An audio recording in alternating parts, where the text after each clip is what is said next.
Hi, my name is Annie Colopy, and I am your student's sixth grade language arts teacher on the Cliffhangers team. I want to take a few minutes, introduce myself, and tell you a few basics about language arts this year.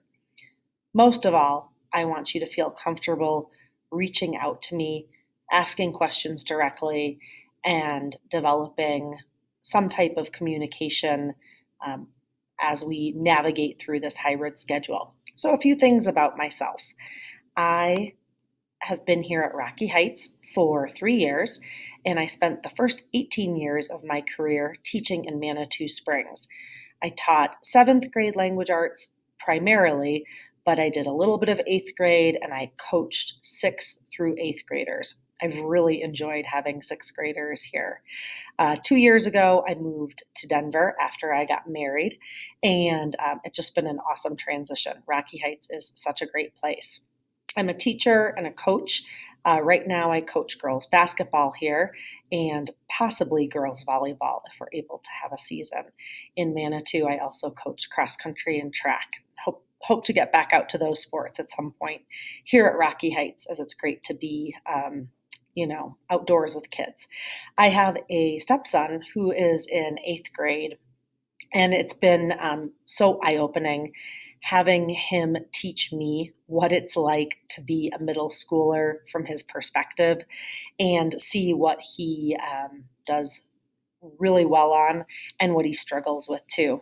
I've already seen that in this hybrid setting, and I'm learning something every day from him.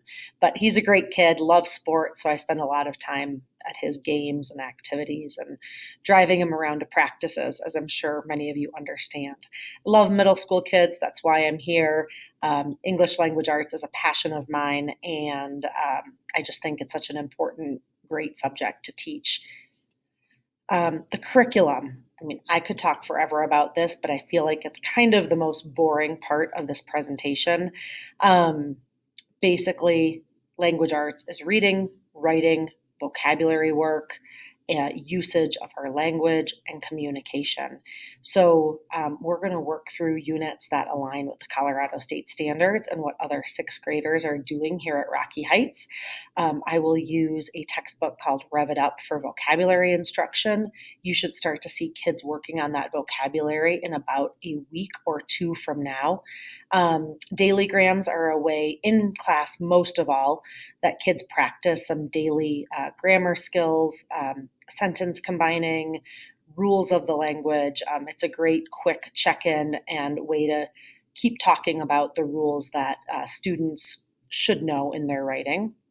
In addition, we'll work on a variety of writing projects through the year, including short responses or well developed paragraphs, and maybe moving up to longer pieces that get closer to an essay structure. I really believe as a writing teacher that if I can do a good job with paragraphs, that kids then have the tools to write longer pieces.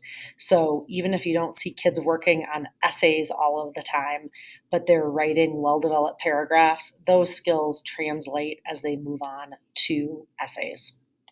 Um, I know some kids are developing writers, and I know some are ready to soar. So I hope that kids are able to be challenged and make growth no matter where they start this year. You'll see kids working on persuasive writing as the year goes on, and probably in the near future of the first quarter, moving into the second quarter, they might write some personal narrative pieces as well. Um, I always want kids to have books. I want them to have independent reading books. I hope they have library cards and know how to use them. But we're also going to be working on whole class novels here for the next couple of months, and those titles will rotate. You've already seen your kids reading those books right now. They include The Giver, When You Reach Me, and Touching Spiritbear. All great books. So if you want to read them too, that's a huge bonus and support in the classroom.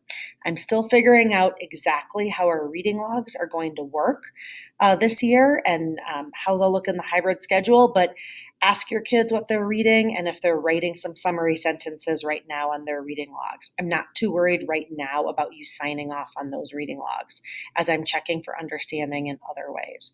I hope that kids know I'm here for them. I don't want them to cause a problem. If they do, we're going to fix it together. Thanks so much.